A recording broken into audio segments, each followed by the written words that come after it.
اعوذ باللہ من الشیطان اللعین الرجیم بسم اللہ الرحمن الرحیم الحمد للہ الذی ہدانا لہذا وما كنا لنهتدي لولا ان هدانا الله لقد جاءت رسل ربنا بالحق الصلاة والسلام والتحية والإكرام على النبي الأمي المكي المدني القرشي الهاشمي الأبتحي الرسول الممجد والمحمود الأحمد أبي القاسم محمد وآل الطيبين الطاهرين المعصومين المظلومين المنتخبين المنتجبين ولعنة الله على أعدائهم أجمعين من يومنا هذا إلى قيام يوم الدين. أما بعد فقد قال الله الحكيم في كتابه الكريم بسم الله الرحمن الرحيم من عمل صالحا من ذكر أو أنثى وهو مؤمن فلنحيينه حياة طيبة وَلَنَجْزِيَنَّهُمْ أَجْرَهُمْ بِأَحْسَنِ مَا كَانُوا يَعْمَلُونَ. صلوات محمد وعلیہ. آپ حضرات سے گزارش ہے ایک مرتبہ سورہ حمد اور 3 مرتبہ سورہ توحید پڑھ کر کربلائی سیدہ صغریٰ بیگم بنت توقیر حسین مرحومہ کی روح کو ارسال کریں.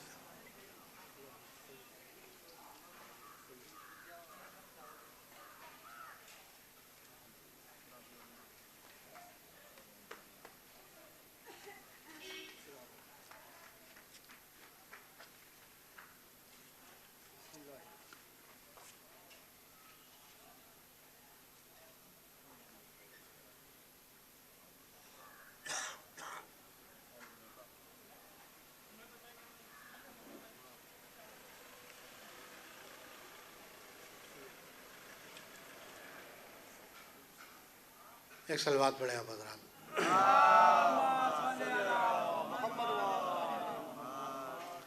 سورہ نحل کی آیت نمبر 97 ہے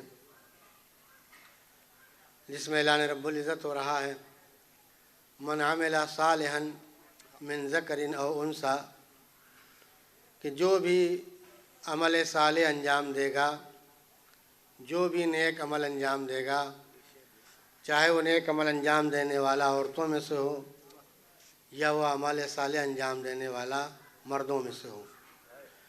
شرط یہ کہ وہ ہوا مؤمن، مرد ہو یا عورت ہو، عمل صالح اور نیک عمل اگر انجام دے رہا ہے اور وہ مومن بھی ہے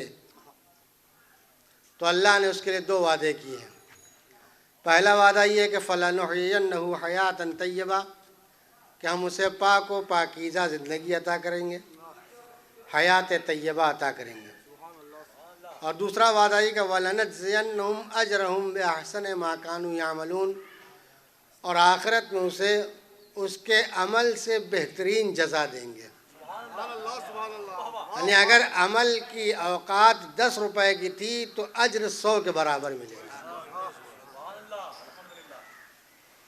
آیہ کریمہ جو میں نے آپ کے سامنے پیش کیا، اس میں خالق کائنات نے صاف لفظوں میں جس بات کی طرف اشارہ کیا ہے وہ یہ کہ اللہ کے نزدیک عمل صالح معتبر ہے، نیک عمل معتبر ہے. کون انجام دے رہا ہے اس سے کوئی مطلب نہیں. مرد انجام دے گا تو وہ لائق اجر ہوگا، عورت انجام دے گی تو وہ لائق اجر ہوگی. لیکن شرط کیا ہے؟ وہ مؤمن، مومن بھی ہونا چاہیے. یعنی اس کا مطلب ہے کہ تنہا عمل صالح کافی نہیں ہے. اگر عمل صالح ایمان کے ساتھ ہے تو لائق اجر و ثواب ہے، اور بغیر ایمان کے تو اس کی کوئی وقت اور حیثیت نہیں ہے. آیہ مبارکہ کے ذیل میں چند باتیں میں آپ کے سامنے عرض کروں گا. تمہیدی طور پر میں 1-2 باتیں آپ کے سامنے عرض کروں. لیکن آپ سب جانتے ہیں کہ کائنات خدا نے بنائی، کائنات کی ہر شے اللہ نے بنائی ہے. جیسے ہر شے کے خالق اللہ ہے، ویسے انسان کو بھی اللہ نے بنایا ہے. اور تمام مخلوقات کے درمیان سب سے بہتر، اچھی اور خوبصورت جو صنعت منظر عام پر آئی ہے وہ انسان ہے. اس لیے کہ پروردگار عالم نے انسان کو بنانے کے بعد اپنی صنعت کا قصیدہ پڑھا، فتبارک اللہ احسن الخالقین. کہ وہ کتنا بہترین بنانے والا ہے. جب چیز بہترین ہوگی تبھی تو بنانے والا بہتر کہلائے گا. اب جسے اللہ بہتر کہہ دے اس سے بہتر کا تصور نہیں ہو سکتا. تو پروردگار عالم نے سب کو بنایا, انسان کو بنایا, لیکن سب سے کامل اور سب سے حسین تصویر انسان کی بنائی. انسان کی جو شکل ہے, جو صورت ہے, جو ظاہر ہے, اس سے بہترین صورت, اس سے بہترین شکل خدا کے ذہن میں یا خدا کی نظر میں نہیں تھی. کامل ترین تصویر کا نام ہے انسان, خوبصورت ترین تصویر کا نام ہے انسان. یوں تو کائنات کی ہر شے اللہ نے بنائی ہے, ہر چیز کو الگ شکل دی ہے. کوئی درخت کی صورت میں ہے, کوئی پہاڑ کی صورت میں ہے, کوئی دریا کی صورت میں ہے, سب ہے. لیکن ان تمام مخلوقات کے درمیان انسان اس کامل ترین مخلوق کا نام ہے کہ جس میں نہ خلقت کے اعتبار سے کوئی کمی ہے, نہ خوبصورتی کے اعتبار سے کوئی کمی ہے. خوبصورت ترین, بہترین. میں نے کہا کہ خالق کی نظر میں انسان کی تصویر سے بہتر کوئی تصویر نہیں تھی, انسان کی شکل سے بہتر کوئی شکل نہیں تھی. اس کی دلیل یہ ہے کہ اگر اللہ کی نظر میں انسان کی شکل سے بہتر کوئی شکل ہوتی, انسان کی تصویر سے بہتر کوئی تصویر ہوتی, تو اللہ اپنے محبوب نبی کو اس شکل میں بھیجتا, اس شکل میں نہ بھیجتا. عظمت آل محمد پہ باوازہ بلند سلوات. اگر اللہ کی نظر میں انسان کی شکل سے بہتر کوئی شکل ہوتی تو اللہ اپنے محبوب نبی کو اس شکل میں بھیجتا, اس تصویر میں بھیجتا. لیکن ظاہری اور ہماری اور آپ جیسی شکل میں بھیجنا یہ دلیل ہے کہ سب سے بہترین تصویر انسان کی ہے. اور قرآن نے کہا قل انما انا بشر مثلکم یوحی الی, کہ میں بھی تمہارے جیسا ایک بشر ہوں, یعنی جسم کے اعتبار سے میں تمہارے جیسا ہوں, مگر فرق کیا ہے؟ یوحی الی, میرے اوپر وحی نازل ہوتی, تمہارے اوپر وحی نازل نہیں دی. یعنی ظاہری جسم کے اعتبار سے دیکھیں تو نبی عام انسانوں جیسا ہے, لیکن اللہ نے صرف نبی کے ظاہر کا اعلان نہیں کیا. جہاں یہ کہا کہ انا بشر مثلکم, میں تمہارے جیسا ایک بشر ہوں, جیسے تمہارے ہاتھ پیر ویسی انچ کے ہیں, جیسے تمہارا چہرہ ویسے نبی کا ہے, جیسے تم کھاتے پیتے ویسے نبی کھاتا پیتا ہے. تو پروردگار نے نبی کے ظاہر کا اعلان کیا تو وہیں فوراً یہ کہہ دیا کہ یوحی الیہ, تاکہ کوئی انسان یہ دھوکہ نہ کھا جائے کہ نبی ہم جیسا ہے. اس لیے کہ شکل و صورت کے اعتبار سے نبی تمہارا جیسا ہو سکتا ہے, مگر سیرت اور باطن کے اعتبار سے تمہارا جیسا نہیں ہو سکتا ہے. یوحی الیہ, اللہ کی وحی ڈائریکٹ پیغمبر پر ہوتی ہے اور ہمارے اوپر وحی نازل نہیں. یا یوں کہا جائے کہ نبی کا رابطہ ڈائریکٹ پروردگار سے ہوتا اور ہمارا رابطہ پروردگار سے ڈائریکٹ نہیں ہوتا. بڑا سب سے بڑا فرق ہے. تو میں نے کہا کہ تمام مخلوقات کے درمیان سب سے کامل مخلوق کون ہے؟ انسان ہے. اسی لیے اللہ نے تاج کرامت کس کے اوپر رکھا؟ انسان کے اوپر رکھا. وَلَقَدْ كَرَّمْنَا بَنِي آدم, ہم نے اولاد آدم کو مکرم بنایا, ہم نے اولاد آدم کو مشرف بنایا. تو پہلی بات کیا ہے کہ یہ تصویر کس نے بنائی؟ اللہ نے بنائی. کہاں بنائی؟ قرآن کہتا ہے هُوَ الَّذِي يُصَوِّرُكُمْ فِي الْأَرْحَامِ كَيْفَ يَشَاءُ, وہ پروردگار وہ جس نے تمہاری تصویر بنائی. کہاں؟ تمہاری ماؤں کے شکم میں. کیف یشاء, جیسی چاہی ویسی بنائی. قرآن نے کیا اعلان کیا؟ هو الذی یصورکم فی الارحام کیف یشاء, کہ اس نے تمہاری تصویر بنائی. کہاں بنائی؟ تمہاری ماؤں کے شکم میں بنائی. کیف یشاء, جیسی چاہی ویسی بنائی. لیکن اگر قرآن نے کہا کہ جیسی چاہی ویسی بنائی, اس کا مطلب یہ نہیں کہ ناقص بنا دی, اس کا مطلب یہ نامکمل بنا دی, اس کا مطلب یہ نہیں غلط بنائی. بولے قرآن نے آگے بڑھ کے کیا کہا؟ صورکم فاحسن صورکم, کہ اللہ نے تمہاری تصویر بنائی اور بہترین تصویر بنائی. پہلے اعلان کیا کہ اللہ نے تمہاری تصویر بنائی. کہاں بنائی؟ ماں کے شکم میں بنائی. اور پھر کیا کہا کہ اس نے تمہاری تصویر بنائی اور بہترین تصویر بنائی. میں نے کیا کہ جسے اللہ بہتر کہہ دے اس سے بہتر کا تصور نہیں ہو سکتا. سوال یہ پیدا ہوتا ہے کہ پروردگار, ساری دنیا جانتی ہے, سب جانتے ہیں کہ اس کائنات کے خالق تو ہے, انسان کے خالق. تو یہاں تک کہ قرآن نے کہا کہ پیغمبر لئن سألتم من خلق السماوات والارض, اگر آپ ان کافروں سے پوچھیں گے زمین و آسمان کا پیدا کرنے والا کون ہے, لَيَقُولُنَّ اللہ, تو یہ بھی کیا کہیں گے؟ اللہ ہے. تو سب جانتے ہیں کہ اللہ خالق ہے, اللہ بنانے والا ہے, اللہ پیدا کرنے والا ہے. تو سوال یہ کہ پروردگار یہ الگ سے ذکر کرنے کی کیا ضرورت تھی کہ اس نے تمہاری تصویر تمہاری ماؤں کی شکم میں بنائی؟ بھائی جب اللہ نے انسان کو بنایا ہے تو ظاہر ہے کہ شکل و صورت بھی اسی نے بنائی، جسم اسی نے بنایا، ہاتھ پیر اسی نے بنائے. لیکن الگ سے تاکید کیا ہے کہ اس نے تمہاری تصویر بنائی، تمہاری ماؤں کے شکم میں بنائی. کیف یشاء، جیسی چاہی ویسی بنائی. اب مفسرین لکھتے ہیں اس کی وجہ یہ ہے کہ پروردگار عالم نے اس لیے اعلان کیا کہ تمہاری تصویر تمہاری ماؤں کی شکم میں بنائی. کیوں؟ کہ دنیا یہ سمجھ لے کہ اللہ نے جس جگہ تمہاری تصویر بنائی ہے اس جگہ کسی انسان کو اختیار نہیں تھا کہ کوئی تبدیلی واقع کر دیتا. جب اللہ تمہاری تصویر بنا رہا تھا تو کسی کی اتنی بساط اور اوقات نہیں کہ اسے بدل دیتا. پروردگار نے کہا دیکھو میں نے تمہاری تصویر بنائی تمہاری ماں کی شکم میں. جب ہم تصویر بنا رہے تھے، ایک تصویر وہ جو ہم نے تمہاری بنائی ہے، کہاں بنائی ہے؟ ماں کی شکم میں. اور اسی تصویر کے ساتھ ہم تمہیں دنیا میں بھیجیں گے. جو بچہ پیدا ہوتا ہے شکل و صورت لے کے ہوتا ہے کہ نہیں؟ ایک تصویر وہ ہوگی کہ جس تصویر اور شکل کے ساتھ انسان قیامت میں اٹھایا جائے گا. آپ مجلسوں میں سنتے کہ نہیں، بہت سے افراد جب زندہ کیے جائیں گے تو کوئی کسی شکل میں ہوگا، کوئی کسی شکل میں ہوگا، کوئی کسی شکل میں ہوگا، اور لوگ کہیں گے پروردگار ہماری شکل تو یہ نہ تھی، ہماری صورت تو یہ نہ تھی، ہمارا چہرہ یہ نہ تھا. تو آواز قدرت ہے کہ نہیں، تم کو ہم نے انسان بنایا تھا، شکل انسانی بھی دی تھی، مگر تم نے اس چہرے کی حفاظت نہیں کی، تم نے اس شکل کی حفاظت نہیں کی. یعنی صورت بنانا اس کا کام ہے، صورت کو بچانا ہمارا کام ہے. لہذا پروردگار نے کہا کہ ہم نے تمہاری تصویر بنائی، کہا ماں کی شکم میں. کہا جیسا جب ہم تصویر بنا رہے تھے تمہاری ماں کی شکم میں، وہاں کوئی تبدیلی واقع نہیں کر سکا. اب جو تصویر تم دنیا میں رہ کر اپنے اعمال کے ذریعے سے بناؤ گے اس تصویر کو بھی قیامت میں کوئی بدل نہیں سکتا. ایک تصویر ہم نے بنائی ہے، ایک تصویر تمہیں بنانی ہے. ہم نے بہترین تصویر کے ساتھ دنیا کے حوالے کر دیا ہے. اگر اسی بہترین تصویر کے ساتھ قیامت میں اٹھنا چاہتے ہو تو اس تصویر کو بچا کے رکھو، اس شکل کو بچا کے رکھو. کہ تصویر بچائی کیسے جائے، شکل بچائی کیسے جائے، خوبصورتی بچائی کیسے جائے. کہ اب سمجھے جو اللہ نے تم پر واجبات رکھی ہے، نمازیں رکھی ہیں، روزے رکھے ہیں، دین رکھی ہے، شریعت رکھی ہے، کہ یہ وہ ذریعہ ہے جو انسان کی تصویروں کو بچانے کا ہے. پروردگار نے آواز دی ہم نے بہترین تصویر دے کر تصویر بچانے کا ذریعہ بتلا دیا. جو ذریعہ استعمال کرے گا وہ خوبصورت شکل میں اٹھایا جائے گا. ایک صلوات اور محمد وآل محمد.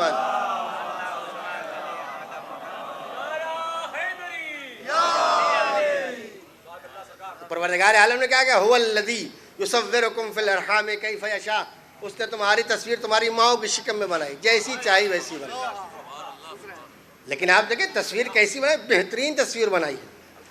جن چیزوں کا انسان کو تصور بھی نہیں تھا کہ ہمیں ضرورت پڑ سکتی ہے، اللہ نے وہ بھی انسان کو دیا ہے کہ نہیں. اللہ نے سب کچھ انسان کو عطا کیا ہے، کسی چیز میں بخل سے کام نہیں لیا ہے.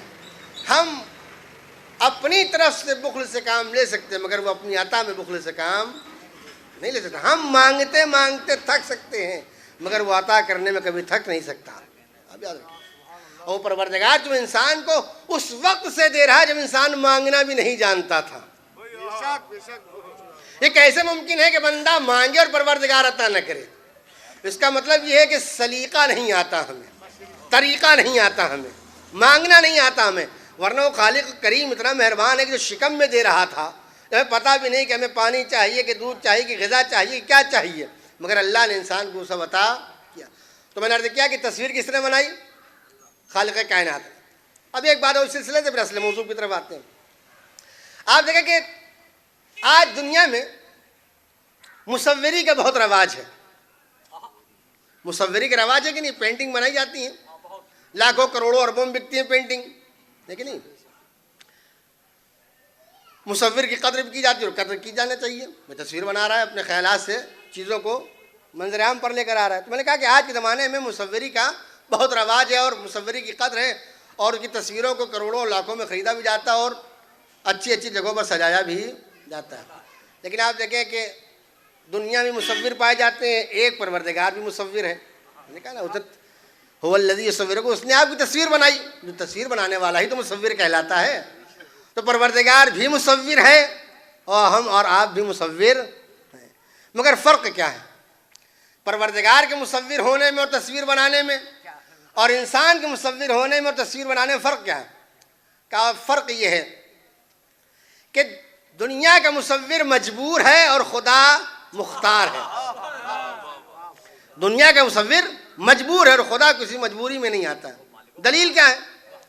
لیکن دنیا کا کتنا ماہر سے ماہر مصور کیوں نہ ہو، دنیا کا کتنا اچھا تصویر بنانے والا کیوں نہ ہو، مگر ہر مصور تصویر بنانے کے لیے دو چیزوں کا محتاج ہوتا ہے. آپ یاد رکھیے، ہر مصور تصویر بنانے میں دو چیزوں کا محتاج ہوتا ہے، کتنا ماہر کیوں نہ ہو. پہلی مجبوری کیا ہے؟ کہ پہلی مجبوری ہے کہ مصور جس چیز پر تصویر ابھارنا چاہتا ہے، جس چیز پر نقش بنانا چاہتا ہے، ضروری ہے کہ وہ ٹھوس اور محکم ہونا چاہیے. کتنا ماہر مصور کیوں نہ ہو، پانی پر تصویر نہیں بنا سکتا.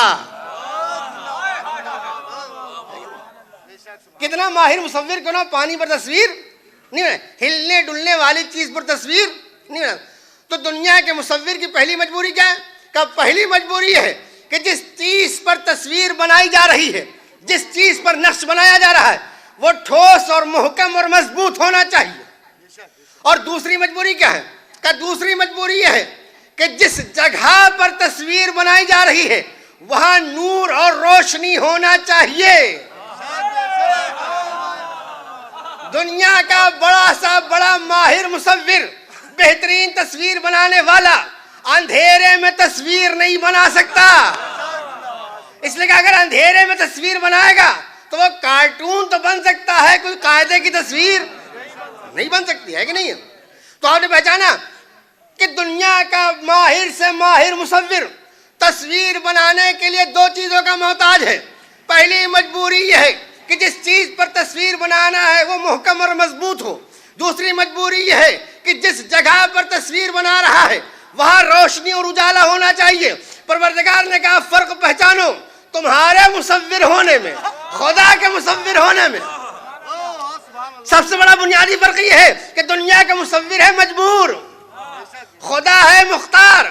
کہا تمہاری مجبوری یہ ہے کہ جس پر تصویر بنا رہے وہ محکم اور مضبوط ہونا چاہیے. اللہ نے پانی پر تصویر بنائی جہاں کوئی نہیں بنا سکتا.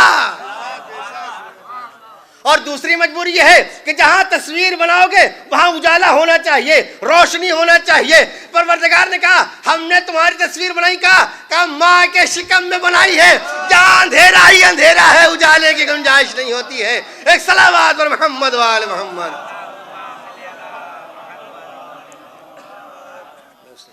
پہچانا آپ نے؟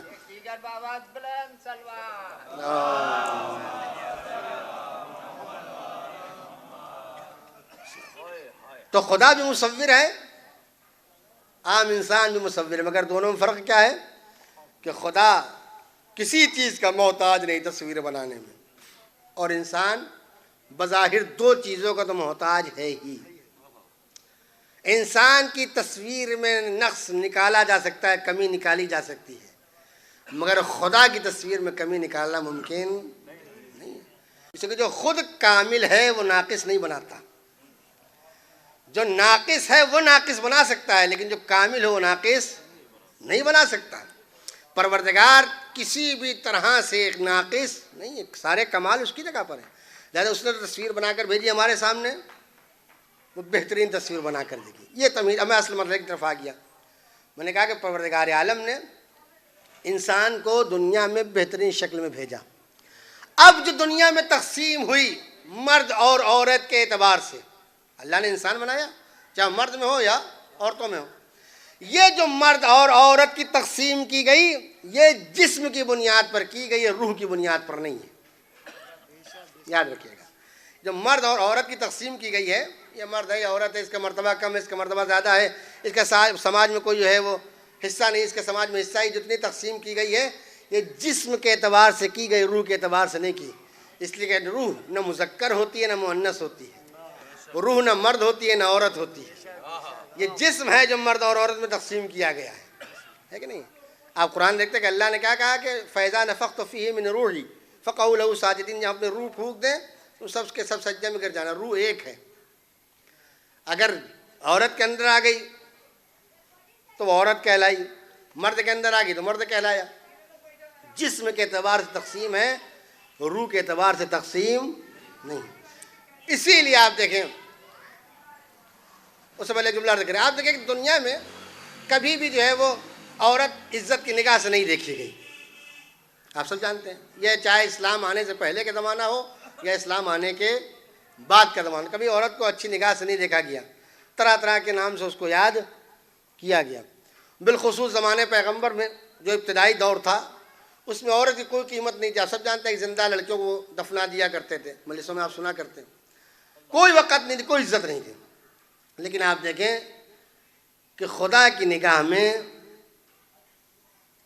مرد اور عورت کے اعتبار سے کوئی امتیاز نہیں ہے. جو آیت میں نے پڑھی تھی کہ جو عمل صالح انجام دے چاہے مرد ہو یا عورت، ہم مرد اور عورت کے اعتبار سے اپنے درمیان تفریق پیدا کر سکتے ہیں، مگر پروردگار جسم کو نہیں دیکھتا ہے، روح کو دیکھتا ہے. ظاہر کو نہیں دیکھتا ہے، باطن کو دیکھتا ہے. اسی لیے آج کہ جہاں جس ماحول میں عورت کا زبان پر ذکر لانا معیوب سمجھا جاتا تھا، اس زمانے میں جب قرآن نازل ہوا، اس قرآن میں کسی مرد کا تذکرہ اتنی تفصیل سے نہیں کیا گیا ہے جتنی تفصیل سے کسی ایک عورت کا تذکرہ کیا گیا. آپ قرآن مجید مطالعہ کر لیں، قرآن مجید نے کسی مرد کی زندگی کا تذکرہ اتنی تفصیل سے نہیں کیا جتنی تفصیل سے تذکرہ کسی عورت کا کیا ہے.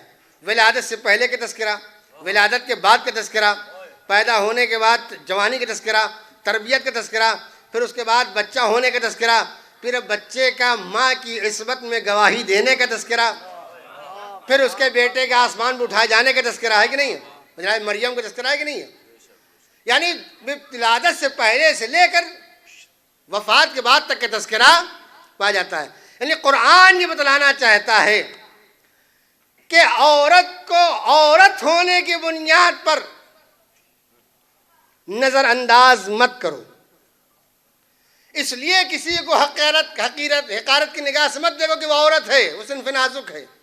اس لیے کہ کمالات جسم کے اندر نہیں ہوتے، کمالات روح کے اندر ہوتے ہیں. اللہ نے کمالات کا مرکز روح کو بنایا ہے، جسم کو نہیں بنایا. اس کی دلیل ہے، اگر اللہ کمالات کے مرکز جسم بناتا تو جس دن جسم مرتا ہے کمالات بھی مر جانا چاہیے. مگر گواہ ہے کہ جسم مر جاتا ہے مگر کمالات باقی رہتے ہیں. اس کا مطلب یہ کہ اگر کمالات جسم سے متعلق ہوتے تو وہ بھی ختم ہو جاتے. چونکہ روح کبھی مرتی نہیں لہذا کمالات بھی کبھی مرتے نہیں ہیں. تو اللہ نے روح کا مرکز کسے بنایا؟ کمالات کا مرکز کسے بنایا؟ روح کو بنایا ہے. جسم رہے یا نہ رہے کمالات اور روح کا رابطہ باقی رہے گا. لہذا امتیاز جسم کو نہیں حاصل ہے، کمال جسم کو نہیں حاصل ہے، شرف جسم کو نہیں حاصل ہے، بلکہ کمال باطن کو حاصل ہے، روح کو حاصل ہے، کمالات کو حاصل ہے. ممکن ہے کہ کوئی ایک مرد اپنے کمالات کے اعتبار سے اتنا گر جائے کہ پیغمبر اسے اپنی بزم سے اٹھا دے، اور ممکن ہے کوئی ایک عورت کمالات کے اعتبار سے اتنی بلند ہو جائے کہ پیغمبر تعظیم کے لیے کھڑا ہو جائے. نعرہ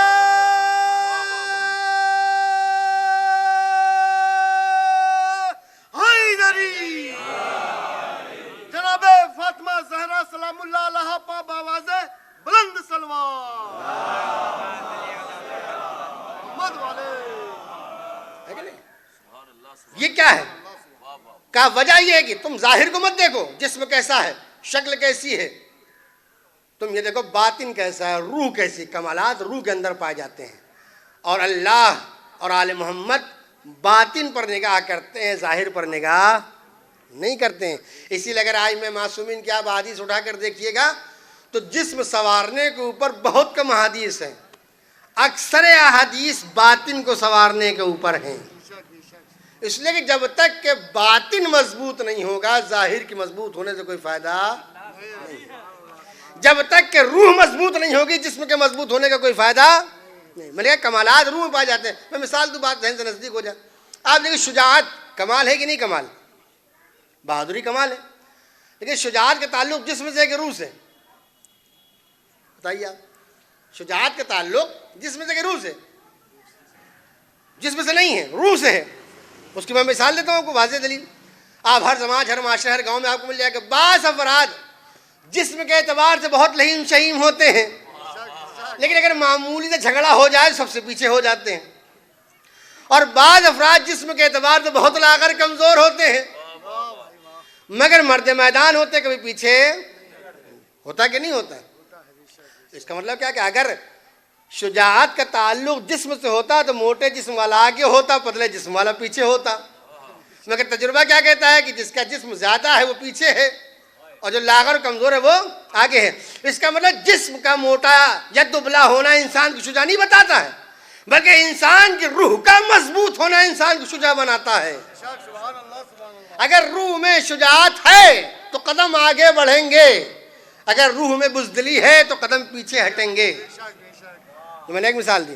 تو کمالات کا تعلق روح سے ہے، جسم سے نہیں۔ جب تک کہ روح مضبوط نہیں ہوگی جسم کے مضبوط ہونے سے کوئی فائدہ نہیں ہے، جب تک کہ روح مطمئن نہیں ہوگی جسم کے مطمئن ہونے سے کوئی فائدہ نہیں۔ اسی لیے آپ دیکھیں کہ آج دنیا کی ساری تحقیق اور ساری مشکلات اور سارے جو تحقیقات ہو رہی کہ اس لیے کہ انسان کی مشکل کو آسان کیا جائے۔ واشنگ مشین بن گئی، فریج بن گئی، ساری چیزیں بن رہی، کیوں؟ تاکہ انسان کے لیے آسانی ہو جائے۔ لیکن اس کے باوجود آپ دیکھیں اتنی تمام تر ترقیوں کے باوجود بھی کیا انسان مطمئن ہے؟ نہیں مطمئن ہے۔ کیوں نہیں مطمئن ہے؟ بھائی ساری چیزیں آپ کے اطمینان کے لیے بنائی جا رہی ہیں مگر آپ کے بے اطمینانی میں کوئی فرق نہیں آ رہا ہے۔ کیوں؟ کہ اس لیے کہ جتنی بھی چیزیں بنائی جا رہی ہیں سب آپ کے جسم کی تسکین کے لیے بنائی جا رہی ہیں، سب آپ کے جسم کی تسکین کے لیے بنائی جا رہی ہے، روح کی تسکین کے لیے نہیں۔ اچھا ان کی مجبوری بھی ہے، اس لیے کہ جس کی نگاہ صرف جسم تک پہنچ سکتی ہے وہ جسم ہی کے لیے بنائے گا، جسے روح کی خبر نہیں وہ روح کے بارے میں کیا بتائے گا۔ تو دنیا کی تمام ترقیاں کس کے لیے؟ آپ کے جسم کو سکون دینے کے لیے، مگر جسم سکون نہیں ملا۔ کیوں نہیں مل رہا ہے؟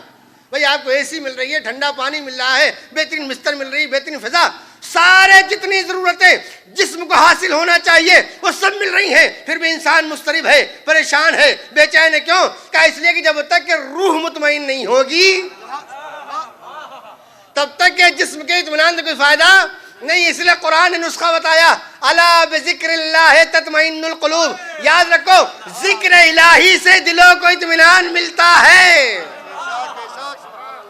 دنیا کی ساری دولتیں تمہیں مجمع عام میں وہ سکون نہیں دے سکتی جو رات کے سناٹے پر مصلی عبادت میں انسان کو سکون مل سکتا ہے۔ ایک صلوات محمد و آل محمد۔ عظمت آل محمد پر آواز بلند سلوات محمد والے، ہے کہ نہیں؟ جب تک کہ آپ کا جسم، آپ کا روح، آپ کا باطن مطمئن نہیں ہوگا جسم سے کوئی فرق پڑنے والا نہیں۔ لیکن روح مطمئن ہوگی تو جسم اپنے آپ مطمئن ہو جائے گا، ہے کہ نہیں؟ بے شک بے شک۔ تو روح کو مضبوط بنانے کی کوشش کرے انسان، باطن کو سنوارنے کی کوشش کرے۔ ہماری مشکل یہ کہ ہم ساری توجہ ظاہر پر ہوتی ہے، باطن پر نہیں ہوتی، جبکہ توجہ باطن پر ہونا چاہیے۔ ظاہر تو اللہ نے بنا ہی دیا، ظاہر جو اللہ نے بنا دیا اسے آپ زیادہ اچھا بنانے کی کوشش نہ کریے، کوشش کریے کہ جس کو اچھا بنانے کے لیے کہا گیا ہے اسے اچھا بنایا جائے۔ روح کو اچھا بنائیے، باطن کو اچھا بنائیے، نیک عمل کریے تاکہ روح مضبوط ہو جائے، عمل صالح کریے تاکہ روح مطمئن ہو جائے، نیک اعمال کریے تاکہ زندگی سکون سے گزر جائے۔ اگر آپ اللہ کو یاد رکھیں گے تو اللہ بھی آپ کو یاد رکھے گا، اگر آپ اللہ کو بلا دیں گے تو اس کی صحت میں کوئی فرق پڑنے والا، پوری دنیا مل کر اسے خدا ماننا چھوڑ دے تب بھی خدا میں فرق پڑنے والا نہیں ہے۔ لیکن اگر اس نے ایک لمحے کے لیے نظر کرم اگر ہم سے ہٹا لیا تو دنیا میں کہیں سر چھپانے کے لائق نہیں رہیں گے۔ اس رات کی بات ہے کہ جملہ عرض کرتے ہیں، آج کے زمانے میں حالات ہے، کوئی غریب ہے، کوئی امیر ہے، کوئی تنگ دست ہے کہ نہیں ہے؟ بعض اوقات ایسا ہوتا ہے کہ کبھی کبھی انسان تنگ دست ہوتا ہے، فقیر ہوتا ہے، مجبور ہوتا ہے، حالات اچھے نہیں ہوتے تو انسان شکوہ کرنے لگتا ہے کہ نہیں؟ ہوتا کہ نہیں؟ کبھی کبھی بھائی کوئی معاشرے میں غریب نہ کہیں چلیے میں نماز پڑھ لیتے ہیں، مسجد چلتے ہیں، یہ کر لیجیے وہ کر لیجیے، تو بعض اوقات جواب ہے صاحب اللہ نے ہمیں دیا ہی کیا ہے؟ ہوتا کہ نہیں؟ بعض افراد ہم سے آپ لوگ عمریں تجربہ رکھتے ہیں، بعض افراد بھائی حالات کبھی ناسازگار ہو گئے، کہا چلیے بھائی نماز پڑھے، کہا صاحب نماز پڑھنے سے کیا فائدہ، اللہ نے ہمیں دیا ہی کیا ہے؟ دیا ہی کیا جو اس کا سجدہ کر، دیا ہی کیا جو روزہ رکھیں، دیا ہی کیا جو مسجد جائیں۔ لیکن آپ دیکھیں یہ ایک شیطانی وسوسہ ہے، یہ ایک وہم ہے جس میں انسان پھنس جاتا ہے کہ اللہ نے ہمیں دیا کیا ہے۔ لیکن اگر ایک لمحے کے لیے انسان غور کر لے،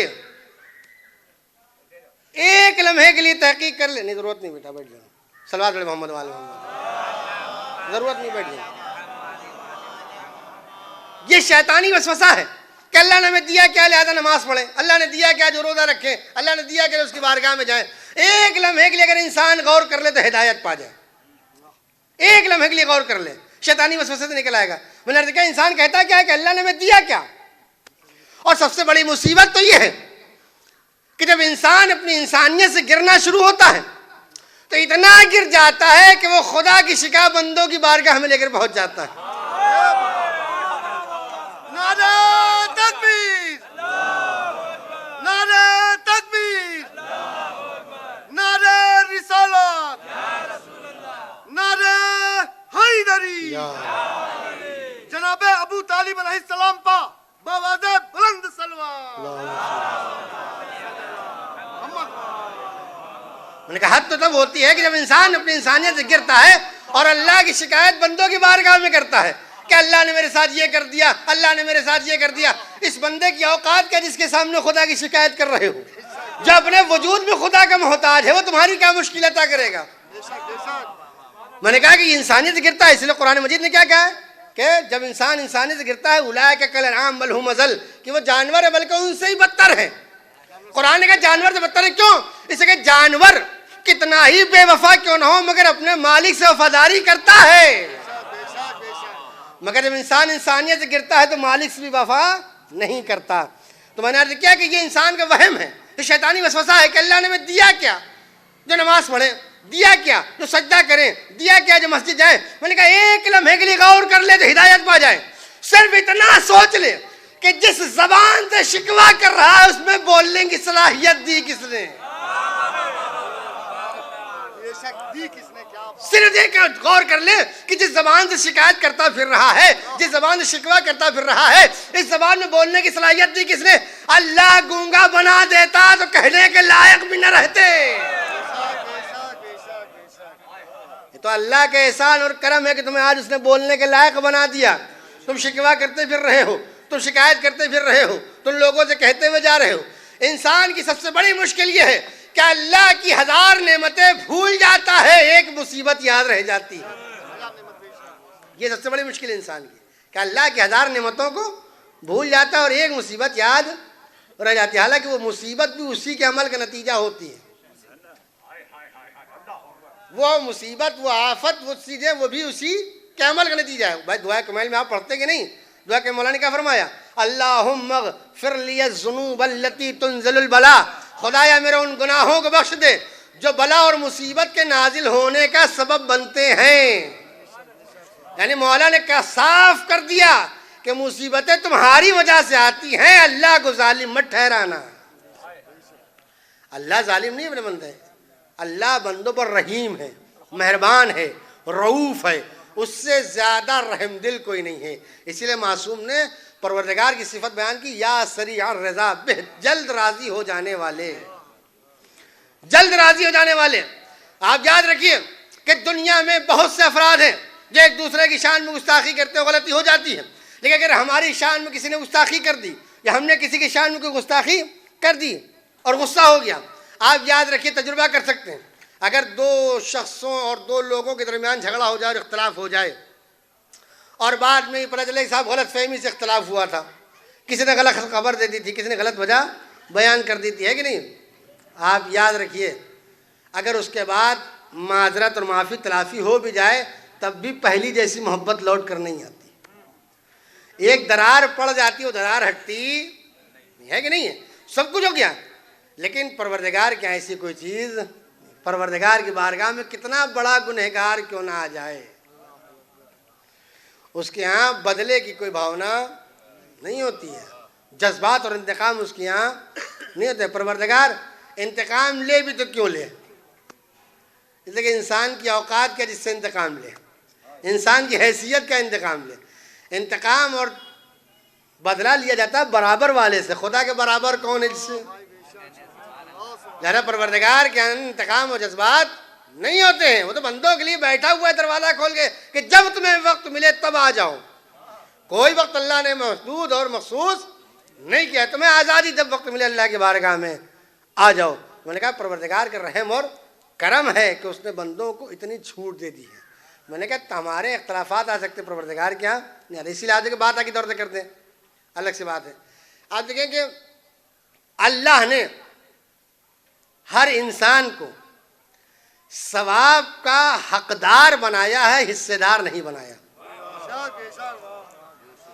اچھا وجہ کیا ہے؟ بہت سی جگہوں میں نے دیکھا جو میرے ساتھ واقعہ ہے، جو گھر میں کہہ سکتا ہوں۔ ہوتا کبھی کبھی یہ ہے کہ جیسے مثلا یہاں مجلس رکھی گئی، کسی نے مجلس کے لیے بلایا، اب یہ ہوا کہ صاحب مولانا آئی گئے ہیں مجلس پڑھنے کے لیے، تو ہم اپنا بھی ایک پرچی پکڑا دیتے ہیں، اپنے مرحوم کا بھی فاتحہ پڑھوا دیتے ہیں۔ تو وہاں بسا اوقات ہوتا ہے کہ صاحب مجلس جو ناراض ہو جاتا ہے، صاحب انتظام میں نے کیا، مولانا میں نے بنایا، فرش میں نے بچھایا، اور یہ فری فاتحہ پڑھوائے لے رہے۔ ان کے ذہن میں یہ ہوتا ہے کہ اگر 2 پرچی آگے تو ثواب بڑھ جائے گا، ورنہ جھگڑا کیوں، اختلاف کیوں؟ بھائی ناراضگی کا مطلب یہ ہے کہ آپ ہی سمجھ رہے ہیں کہ ثواب بٹنے والا ہے، کہ اگر الحمد کا 100 ثواب تو 50,000 چلا جائے گا، 50,000 چلا جائے گا۔ لیکن آپ یاد رکھیں، معصوم نے فرمایا کہ اللہ نے انسان کو ثواب کا حقدار بنایا، حصے دار نہیں بنایا ہے۔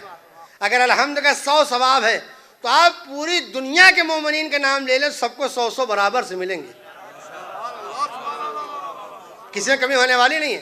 تو اللہ نے ثواب کا حقدار بنایا، حصے دار نہیں۔ کیوں؟ کا حصہ وہاں لگایا جاتا ہے جہاں مال کم ہو، لینے والے زیادہ ہو۔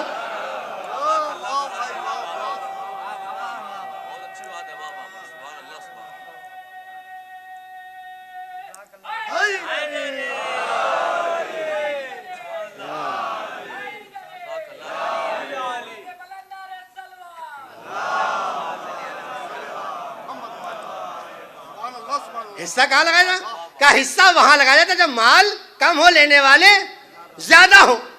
لیکن خدا کیا نہیں تصور کیا نہیں جا سکتا کہ مال کم ہے، تو جہاں مال ختم ہونے کا تصور نہیں ہے وہاں ثواب بٹنے کا بھی تصور نہیں ہے۔ لہذا اللہ نے سب کو حقدار بنایا، حصے دار نہیں بنایا ہے۔ تو سارے مومنین کا نام لے لیجئے تب بھی ثواب برابر ملے گا، کم ہونے والا نہیں، اس لیے کہ اللہ تو بانٹنے کے لیے ہی بیٹھا ہے۔ اسی لیے پروردگار کا ایک نام ہے کریم یا کریمو۔ دیکھیں سخی اور کریم میں فرق کیا ہے؟ آپ سب سنتے رہتے ہیں۔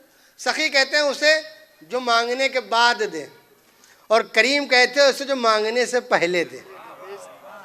پیغمبر سے پوچھا گیا کہ ما هو الکرم، یا نبی اللہ کرم کسے کہتے ہیں؟ اور فرمایا العطاء قبل السوال، مانگنے سے پہلے دے دیا جائے اسے کہتے ہیں کرم۔ سخی کب دیتا ہے؟ مانگنے کے بعد۔ کریم کب دیتا ہے؟ مانگنے سے پہلے۔ اسی لیے اللہ کے ناموں میں کریم تو ملے گا، سخی نہیں ملے گا۔ اللہ کے ناموں میں کریم ملے گا، سخی نہیں ملے۔ کیوں؟ لے سخی مانگنے کے بعد دیتا ہے اور کریم مانگنے سے پہلے دیتا ہے، اور اللہ کو حق تھا اپنے کو کریم کہنے کا، اسی کا اللہ اس وقت سے دے رہا جب انسان مانگنا بھی نہیں جانتا تھا۔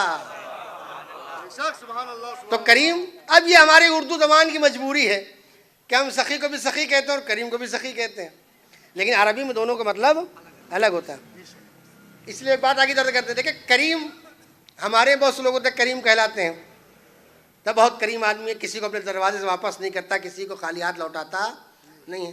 پروردگار بھی کریم ہے، مگر دنیا کے کریموں میں اور خدا کے کریم ہونے میں کیا فرق ہے؟ بہت بڑا بنیادی فرق ہے مرد کا۔ میں مان بھی لوں کہ کریم ہے عام انسان، ہم بھی کریم ہیں، آپ بھی کریم ہیں، لیکن خدا کے کریم ہونے میں اور عام انسانوں کے کریم ہونے میں بنیادی فرق ہے۔ فرق کیا ہے؟ بھائی دنیا میں اگر کوئی انسان ہوتا ہے صاحب کسی معاشرے محلے سماج کے ساتھ بہت کریم آدمی ہے، بہت سخی آدمی، کسی کو اپنی بارگاہ سے واپس نہیں کرتا ہوتا نہیں۔ اب فرض کر لیے، میں مثال دیتا ہوں آپ کو کہ مثلا کسی گاؤں میں کوئی کریم مشہور تھا، سخی مشہور تھا، جو بھی جائے اسے دیتا ہے، آپ جائیے اس کے پاس پہلے دن اور مجبوری بتلائیے، وہ آپ کو دے دیا، اس نے چلے آئے آپ، پھر 2-4 دن کے بعد جائیے، پھر کچھ مانگیے، پھر اس نے دیا، پھر آپ چلے آئے، پھر 2-4 دن کے بعد پھر آپ جائیے، تجربہ کر لیجئے۔ 1 بار 2 بار 3 بار 4 بار جہاں گئے تو آپ تجربے سے بتلائیے گا کہ پہلی بار جتنے خلوص سے دیا تھا، دوسری بار جس انداز میں دیا تھا کہ ہر بار اسی خلوص سے دے گا؟ نہیں دے گا۔ 1 بار دے گا، 2 بار دے گا، 3 بار دے گا، آخر میں کہے گا صاحب کوئی کام دھام نہیں کیا، جب دیکھیے سر اٹھائے چلے آ رہے ہیں آپ، ہے کہ نہیں ہے؟ حالانکہ آپ نے اپنے کو کریم کہلوایا ہے تو لوگ جا رہے ہیں۔ بھائی ہم ان کے دروازے پر نہیں گئے، ان کے دروازے پر نہیں گئے، ان کے دروازے پر نہیں گئے، لیکن چونکہ آپ نے اپنے کو کریم کہلوایا ہے لہذا آپ کے لوگ جا رہے ہیں۔ مگر نتیجہ کیا؟ 1 بار مانگا دے دیا، دوسری بار پیشانی میں بل آ گئے، تیسری بار شکوہ ہو گیا، چوتھی بار زبان سے ٹوک دیا، ہے کہ نہیں ہے؟ تو میں نے کہا دنیا میں بھی کریم پائے جاتے ہیں، خدا بھی کریم ہے، مگر دونوں کی کرامت میں بنیادی فرق یہ ہے کہ دنیا کا کریم اس سے ناراض ہوتا ہے جو اس سے بار بار مانگتا ہے، خدا اس سے ناراض ہوتا ہے جو اس سے بار بار نہیں مانگتا ہے۔ ایک صلوات پر محمد وآل محمد۔ عظمت آل محمد پا باواز بلند سلوات۔ دنیا کے کریم اس سے ناراض ہوتا ہے جو اس سے بار بار مانگتا ہے، اور خدا اس سے ناراض ہوتا ہے جو اس سے مستقل مانگتا نہیں ہے۔ تو دنیا کے کریم ناراض اس لیے ہوتا ہے، اسے پتا ہے کہ اگر ہم نے روز اسی طریقے سے بانٹنا شروع کر دیا تو کل ہمیں خود لائن میں کھڑا ہونا پڑ جائے گا، مگر پروردگار کا ایسا کوئی تصور نہیں ہے۔ اس لیے جناب موسیٰ جب کوہ طور پر اللہ سے بات کرنا جایا کرتے تھے تو جب لوٹ کر آتے تھے اپنے امت کے لیے پیغام لے کر آتے تھے۔ تو ایک مرتبہ جب جناب موسیٰ کوہ طور سے واپس آ رہے تھے تو پوچھا پروردگارا ہماری امت اگر پوچھے کہ پروردگار نے ہمارے لیے کیا پیغام بھیجا تو میں کیا بتاؤں گا؟ کہا کہ جاؤ اپنی امت سے، ہمارے بندوں سے میرے یہ 2 پیغام پہنچا دینا۔ کہا پہلا پیغام یہ پہنچا دینا کہ جب تک کہ شیطان کے مر جانے کا یقین نہ ہو جائے میری عبادت سے غافل نہ ہونا۔ جب تک کہ شیطان کے مر جانے کا یقین نہ ہو جائے میری عبادت سے غافل نہ ہونا۔ اور دوسرا پیغام یہ پہنچا دو کہ جب تک کہ میرے خزانے کے خالی ہو جانے کا یقین نہ ہو جائے کسی اور کے سامنے ہاتھ نہ پھیلانا۔ جب تک میرے خزانے کے خالی ہو جانے کا یقین نہ ہو جائے تب تک کسی اور کے سامنے ہاتھ نہیں پھیلانا۔ تو ایک بندے مومن کی ذمہ داری کیا؟ یا تو ہم یہ سمجھ لیں کہ اللہ کے معاذ اللہ ختم ہو گیا تبھی ہم دوسروں کے سامنے جا رہے ہیں۔ ہماری مجبوری یہ ہے کہ ہم جب سارے دروازوں سے مایوس ہو جاتے ہیں تب خدا کے دروازے پر آتے ہیں، اور آل محمد کا طریقہ یہ ہے کہ اس دروازے کو چھوڑتے ہی نہیں ہیں۔ ہمیں ناکامی اس لیے ملتی ہے کہ سب سے آخر میں خدا کے پاس آتے ہیں، اور آل محمد کبھی اس بارگاہ کو چھوڑتے ہی نہیں، لہذا ناکامی کا منہ دیکھنا ہی نہیں پڑتا ہے کہ نہیں؟ تو پروردگار عالم اپنے بندوں پر رحیم ہے، رؤوف ہے، مہربان ہے۔ اللہ نے انسان کو جسم کے ساتھ روح دے کر بھیجا، مگر کمالات کا مرکز کسے بنایا ہے؟ روح کو بنایا ہے، جسم کو نہیں بنایا۔ لہذا جسم سنوارنے کی کوشش نہ کریں، روح کو بہتر بنانے کی کوشش کریں۔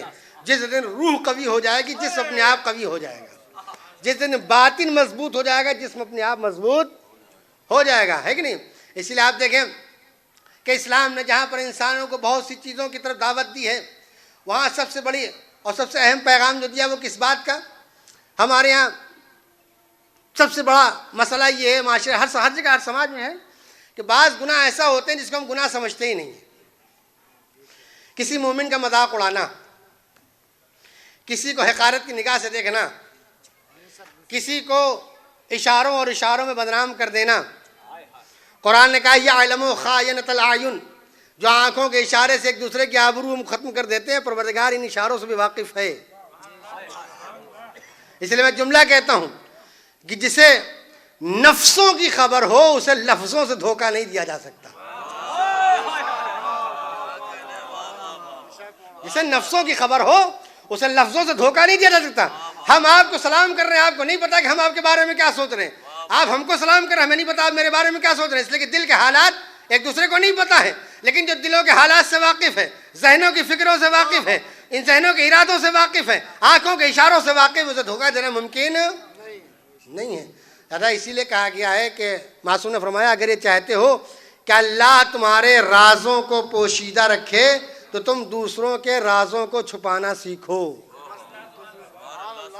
اس لیے کہ ہمارے ایک مشکل یہ بھی ہوتی ہے, بعض لوگوں کا یہ مزاج ہوتا ہے, بعض لوگوں کا یہ شوق ہوتا ہے کہ وہ صرف دوسروں کی برائیاں ڈھونڈنے میں لگے رہتے ہیں, دوسروں کی کمیاں ڈھونڈنے میں لگے رہتے ہیں.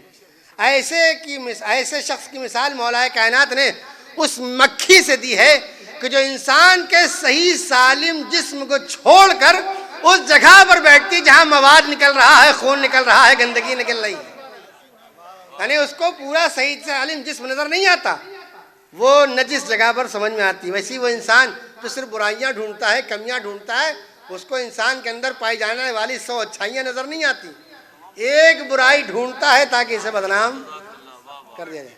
لیکن آپ یاد رکھیے, توجہ چاہتا ہوں, آپ یاد رکھیے, اگر ایک انسان کسی کو کہیں پر کوئی برائی کرتا ہوا دیکھتا ہے تو کبھی ہرگز یہ نہ کہے کہ یہ اتفاق تھا کہ میں نے دیکھ لیا.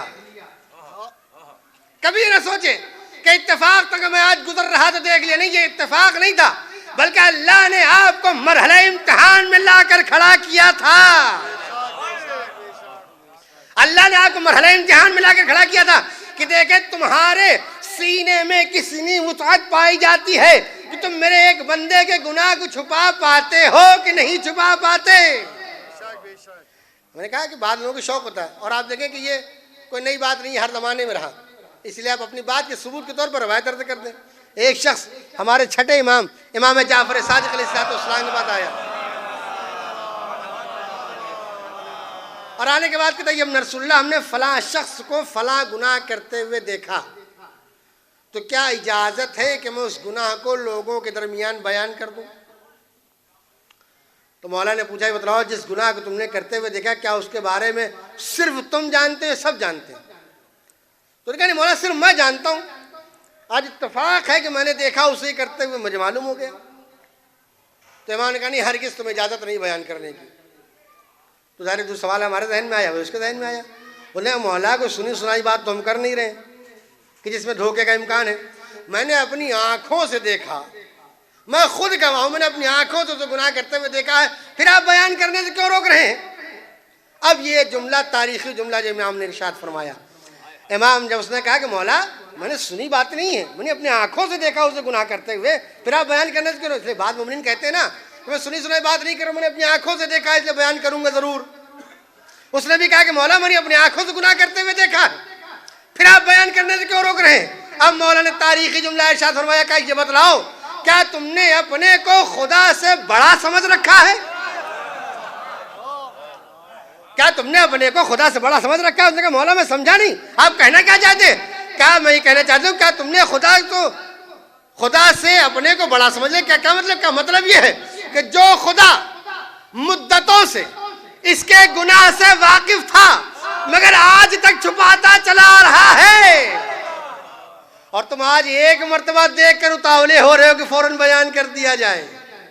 لہذا کبھی یہ مت سمجھنا کہ یہ اتفاق ہے, یہ اللہ نے مرحلہ امتحان میں لا کے کھڑا کیا ہے. لہذا اگر تم چاہتے کہ تمہارے گناہ پوشیدہ رہیں تو دوسروں کے گناہوں کو چھپانا سیکھو. اور آپ یاد رکھیں, اگر آپ کسی کو بدنام کرنا بھی چاہیں گے تو کتنا بدنام کریں گے, کتنے لوگوں کے درمیان بدنام کریں گے اور کب تک کریں گے. لیکن اگر خدا کسی کو بدنام کرنے پر آ جائے تو دنیا کی کوئی طاقت آپ کو باعزت نہیں بنا سکتی. یزید کی مثال آپ کے سامنے ہے, دشمنان اہل بیت کی مثال آپ کے سامنے ہے کہ نہیں؟ تو پروردگار عالم نے اگر انسان کو صحیح سالم جسم دیا ہے, روح کے اندر کمالات پیدا کرو, روح کو بہتر بناؤ. جسم کی تقسیم ہے مرد اور عورت ہونا, روح کی تقسیم نہیں ہے. ہم اچھا دانو صلوات محمد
بس اپنے گفتگو سمیٹ رہا ہوں، آخری بات سلسلہ ختم کرتے ہیں۔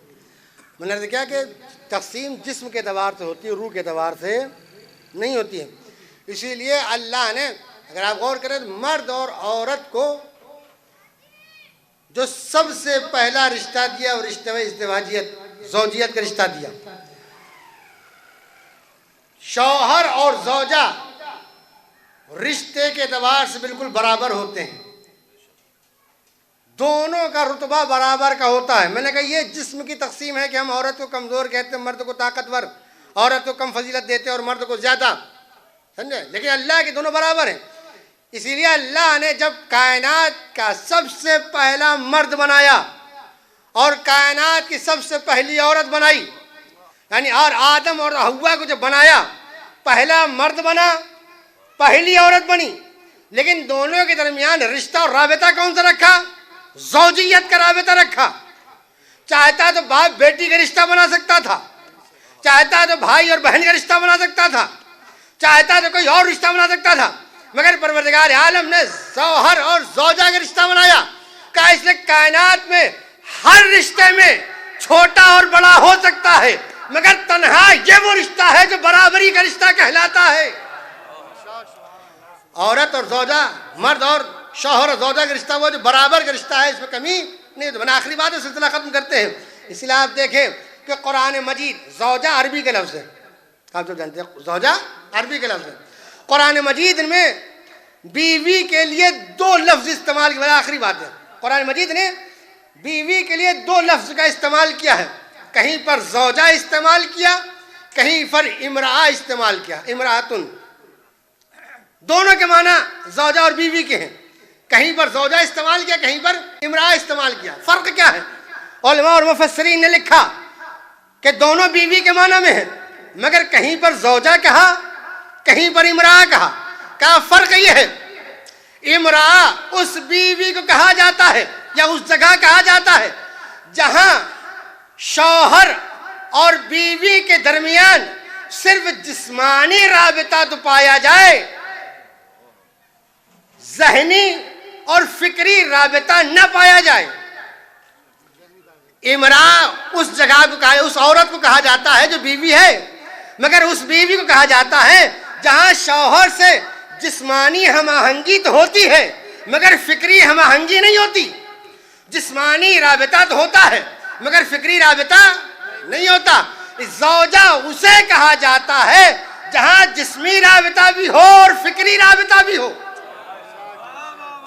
جہاں جسمی ہم آہنگی بھی ہو اور فکری ہم آہنگی۔ ہم مثال دیتے بات واضح ہو جائے۔ قرآن مجید نے جناب لوط کی زوجہ کو زوجہ نے امرأہ کہا، فرعون کی زوجہ کو زوجہ نے امرأہ کہا، فرعون کی زوجہ کو زوجہ نے امرأہ کہا۔ کیوں؟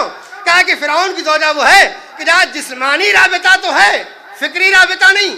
لوط کی زوجہ وہ ہے، جسمانی رابطہ تو ہے، فکری رابطہ نہیں۔ نوح کی زوجہ وہ ہے کہ جہاں جسمانی رابطہ، فکری رابطہ نہیں۔ لیکن جب جناب آدم پہ آیا، کہا کہ یا آدم اسکن انت و زوجک الجنہ، اے آدم آپ بھی جنت میں رہیے، آپ کی زوجہ بھی جنت میں رہے۔ اب آپ نے پہچانا کہ قرآن کا معیار کیا؟ آخری بات ہے کہ قرآن نے ہمیں ایک معیار دیا۔ معیار کیا مطلب؟ کہ معیار یہ ہے کہ جہاں صرف جسمانی رابطہ ہو اور فکری رابطہ نہ ہو اسے زوجہ نہیں کہا جاتا، اسے امرأہ کہا جاتا ہے۔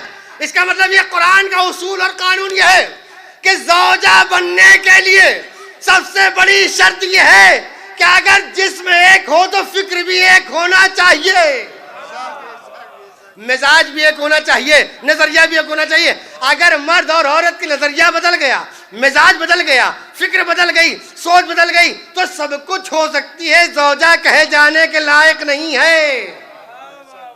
توجہ دیتا ہوں۔ تو قرآن نے کیا معیار دیا؟ کیا قرآن کا معیار یہ ہے کہ جہاں جسمانی رابطہ بھی ہو اور فکری رابطہ بھی ہو اسے زوجہ کہا جاتا ہے، لیکن جہاں جسمی رابطہ تو ہو، فکری رابطہ نہ ہو، وہاں امرأہ کہا جاتا ہے۔ اسی لیے کہا گیا ہے کہ جب رشتہ ازدواج کے لیے لڑکی تلاش کی جائے یا لڑکا تلاش کیا جائے تو نہ مال دیکھا جائے، نہ خاندان دیکھا جائے، نہ دولت دیکھی جائے، نہ شہرت دیکھی جائے، نہ حسب دیکھا جائے، یہ دیکھا جائے کہ دونوں کی فکریں مل رہی ہیں کہ نہیں۔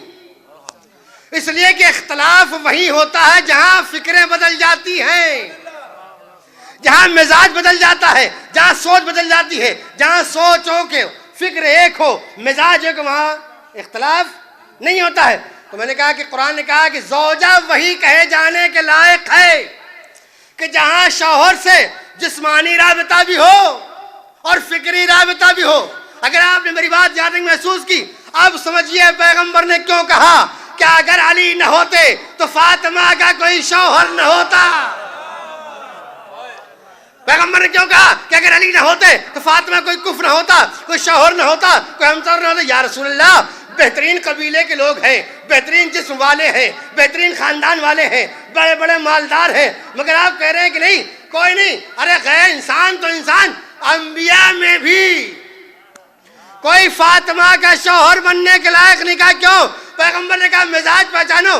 مزاج قرآن یہ ہے کہ وہی زوجہ بننے کے لائق ہے، وہی شوہر بننے کے لائق ہے جہاں دونوں کی فکریں ایک ہوں، جہاں نظریہ ایک ہو، جہاں سوچو. اب کائنات میں سوائے علی کے کسی کی فکر شہزادی سے نہیں ملتی تھی.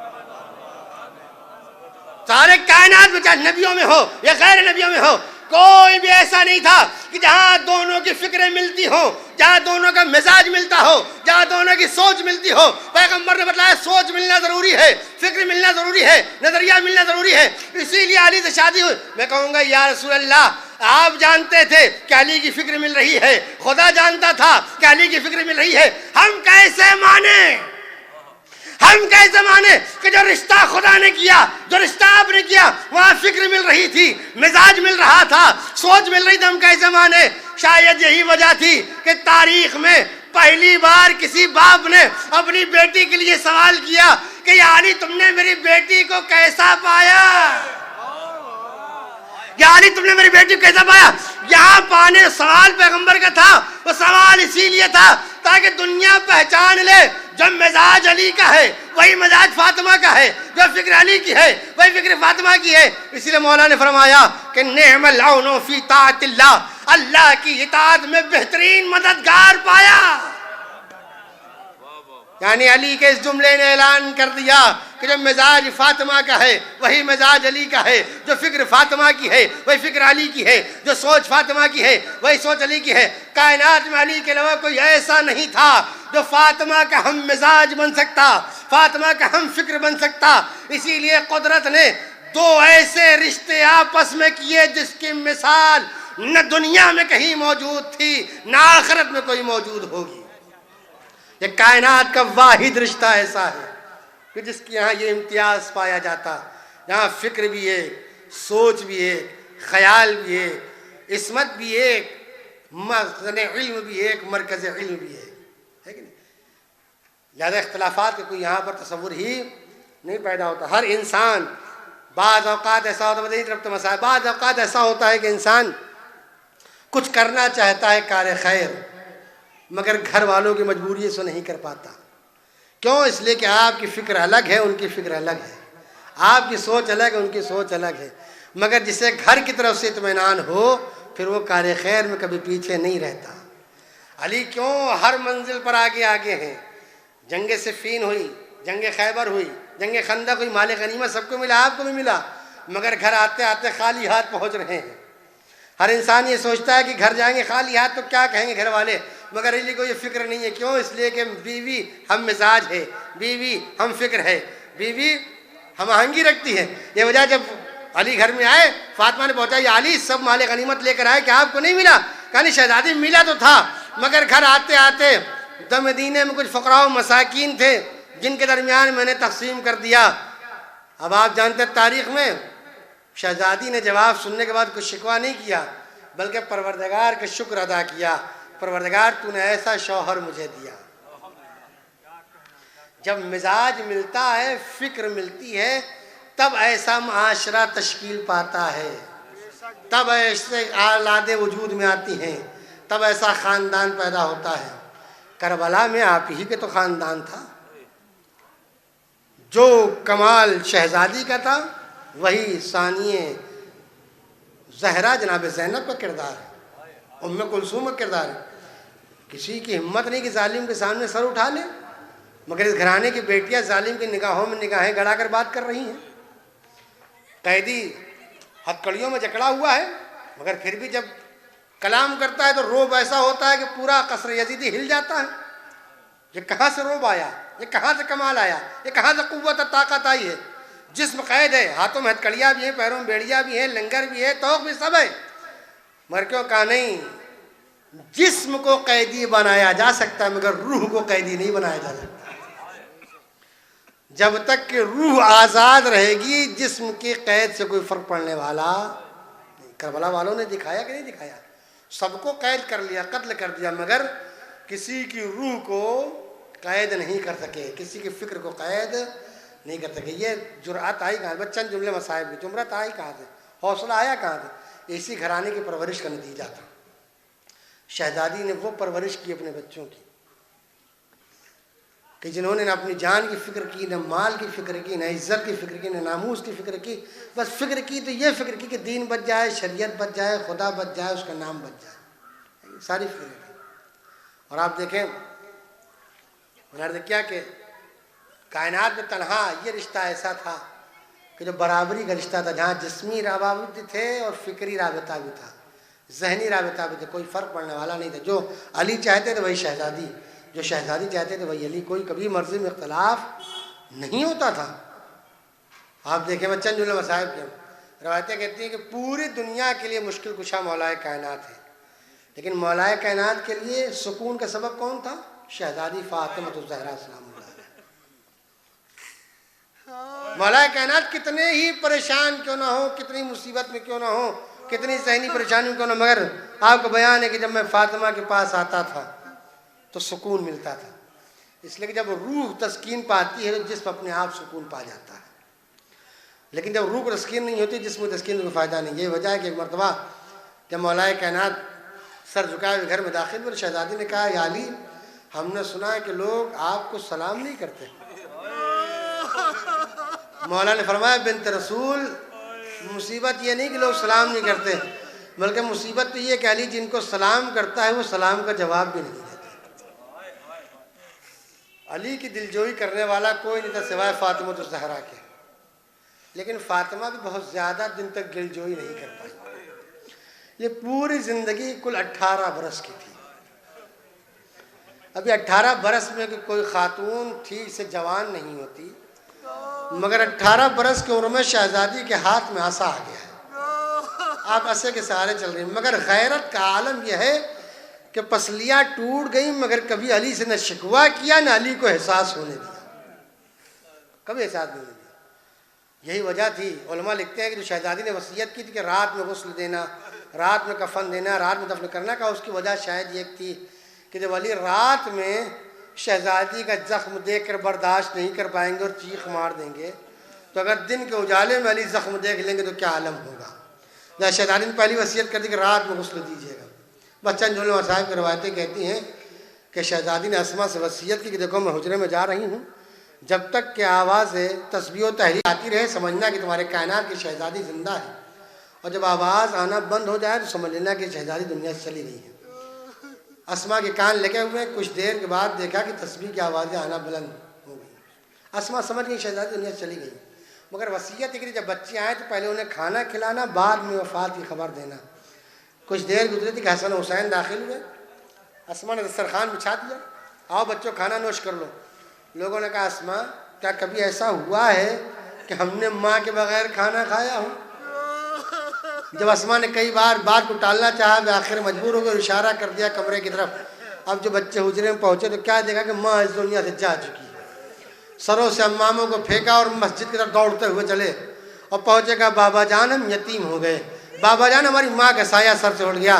روایتیں کہتی ہیں کہ گھر اور مسجد کا فاصلہ زیادہ نہیں تھا, مگر علی جیسا بہادر شخص فاطمہ کی وفات کی خبر سنتا ہے تو گھر مسجد سے گھر کی طرف چلتے ہیں, بیٹھ جاتے ہیں, پھر طاقت اکٹھا کرتے ہیں, پھر چلتے ہیں, پھر بیٹھ جاتے ہیں. گھر تک پہنچنے کے لیے کئی مرتبہ اٹھتے ہیں، کئی مرتبہ بیٹھتے ہیں۔ علی جیسا بہادر شخص ہے، مگر جب سنا کہ ان کی زوجہ دنیا سے چلے گئے ہیں تو علی کی آس ٹوٹ گئی، علی کو امید ٹوٹ گئی، علی کا حوصلہ ٹوٹ گیا۔ علی جیسا بہادر شخص چند منزلیں لے کر گھر تک پہنچا۔ بس آخری بات ہے، روایتیں کہتی ہیں کہ علی نے وصیت کے مطابق رات کا انتظار کیا۔ جب رات آیا تو علی نے غسل دینا شروع کیا۔ غسل دیتے دیتے وہ جب چیخ مارتے ہیں، نبی سلیمان پوچھتے ہیں مولا اور یہ چیخ مارنے کا کیا سبب تھا، یہ چلانے کا کیا سبب تھا؟ علی نے کہا تمہیں نہیں پتا، فاطمہ کی پسلیاں ٹوٹ گئی تھی، پہلو شکستہ ہو گیا تھا، مگر کبھی نہ بتایا۔ آج میں نے جب دیکھا تو یہ افسوس ہوا کاش سیدہ نے مجھ سے تذکرہ کر دیا ہوتا۔ اور آخری جملہ ہے، روایتیں کہتی ہیں کہ غسل دے دیا، کفن دے دیا، مٹی تیار ہو گئی، بچوں کو بلایا، آؤ بچوں اپنی ماں سے رخصت آخر لے لو۔ بس آخری جملہ ہے، میں اپنی ماں سے رخصت آخر لے لو۔ روایتیں کہتے ہیں ام کلثوم آئیں، ماں سے رخصت ہو گئیں، زینب آئیں، ماں سے رخصت ہو گئیں، امام حسن آئے، ماں سے رخصت آخر لے لیا۔ مگر روایتیں کہتی ہیں کہ میں ایک مرتبہ امام حسین ماں کی پایتی آ کر کھڑے ہو گئے، کہا مادر گرامی میں اس وقت تک آپ سے رخصت نہ ہوں گا جب تک آپ ہمیں اپنے سینے سے نہ لگائیں گی۔ بس یہ سننا تھا کہ بندے کفن ٹوٹے، دو ہاتھ بلند ہوئے، آ میرے لال میرے سینے سے لگ جا۔ حسین فاطمہ کے سینے سے لگے، ایک شور گریہ بلند ہو گیا۔ جبریل آئے، یا علی حسین کو فوراً سیدہ سے الگ کر لیجئے، ملائکہ میں شور گریہ بلند ہے۔ دونوں کو جدا کیا گیا۔ میں کہوں گا آقا اے شہزادی، ارے ابھی آپ سامنے تھی، رخصت آخر کے لیے بندے کفن توڑ دیے، رات نکل آئے، مگر جب کل حسین مدینے سے جائے گا تب کیسے رخصت کریں گی؟ عجب نہیں آواز ہے، نہیں نہیں میں اپنے لال کو رخصت کروں گی۔ تم کیا سمجھتے ہو میرا لال کربلا تنہا جائے گا؟ نہیں نہیں، یہ دکھیاری ماں بھی ساتھ ساتھ رہے گی۔ یہی وجہ ہے کہ شب عاشور جب کسی نے کہا اے مولا میں کئی راتوں سے غور کر رہا ہوں کہ جیسے ہی سورج غروب ہوتا ہے رات کی تاریکی بڑھتی ہے، خیمے کے پیچھے کسی بی بی کے رونے کی آواز آتی ہے، یہ رونے والا کون ہے؟ اور اتنی دردناک آواز میں روتی ہے جیسے کوئی جوان بیٹا مر گیا ہو۔ امام نے فرمایا تم نے نہیں پہچانا، یہ میری ماں فاطمہ الزہرا ہے جو مدینے سے میرے ساتھ ساتھ ہے۔ یہی وجہ ہے کہ بسر عاشور حسین گھوڑے سے زمین پر آئے، ماں نے آغوش کو پھیلایا، آ میرے لال یہ تیرے ماں کی آغوش کب سے تیرا انتظار کر رہی تھی، اے میرے لال بہت تھک گیا ہے، آپ اپنی ماں کی آغوش میں آرام کر لیں۔ سَيَعْلَمُ الَّذِينَ ظَلَمُوا أَيَّ مُنْقَلَبٍ يَنْقَلِبُونَ اِنَّا لِلَّهِ وَإِنَّا إِلَيْهِ راجعون۔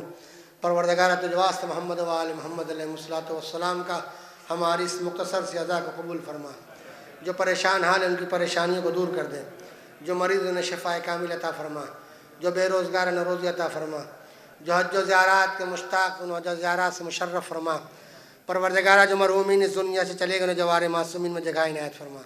پروردگارہ پرچم اسلام کو سربلند فرما، پرچم کفر نفاق کو سرنگوں فرما۔